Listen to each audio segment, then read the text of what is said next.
কি দিন কি রাত, নিমিষেই মোটরসাইকেল নিয়ে উধাও একটি চক্র। প্রথমে ওত পেতে থাকা, এরপর সুযোগ বুঝে শখের এই বাহন নিয়ে দ্রুত সটকে পড়া।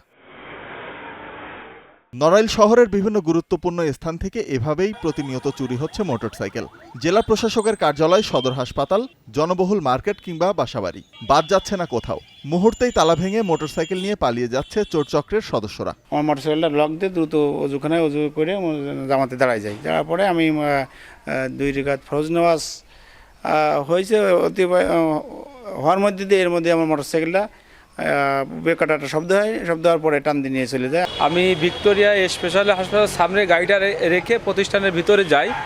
যাওয়ার পর প্রতিষ্ঠানে আমি কাম সেরে আমি 8:50-এর দিকে আমি বের হই, বাইরে যাব সেই উদ্দেশ্যে। তো যাই দেখি আমার গাড়িটা নাই। বাড়িতে গিয়ে আমার বাড়ির গেটের সামনে আমার ব্যবহৃত মোটরসাইকেলটি রেখে আমি ঘরে যাই। পরে কিছু সময় পর গাড়িটা উঠাবো বলে আমি বাইরে যখন আসি, বাইরে এসে দেখি যে আমার গাড়িটার সেই স্থানে নাই। পরে বুঝতে পারি যে আমার গাড়িটি চুরি হয়েছে। একের পর এক মোটরসাইকেল চুরি হলেও অধরাই থাকছে চোরচক্র। গত 1 মাসে অন্তত 8টি মোটরসাইকেল চুরি হয়েছে। ভুক্তভোগীদের অভিযোগ, হরহামেশা গাড়ি চুরি হলেও নির্বিকার আইনশৃঙ্খলা বাহিনী। আমরা এখানে আসলে এই যে বাইক রাখছি, এখন ভিতরে রোগী আছে, আমরা তাও যাইতে পারতেছি না, কারণ তালা দেওয়া রয়েছে। তারপরে অনেক সময় গাড়ি এখান থেকে হারায় যায়। আমাদের পুলিশ প্রশাসন বা সেরকম কাজ করে না, যার পরিপ্রেক্ষিতে আমরা সার্বক্ষণিক টেনশনে থাকি। যদিও পুলিশের দাবি, চোরচক্রকে ধরতে নিয়মিত অভিযান চলছে।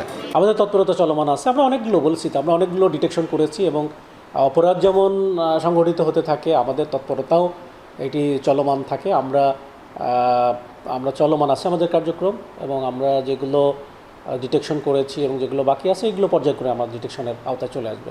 জেলায় মোটরসাইকেল চুরির সঠিক তথ্য নেই পুলিশের কাছে। তবে ভুক্তভোগীদের দেওয়া তথ্য মতে গত 11 মাসে অন্তত 30টি মোটরসাইকেল চুরি হয়েছে। Desk report, star news.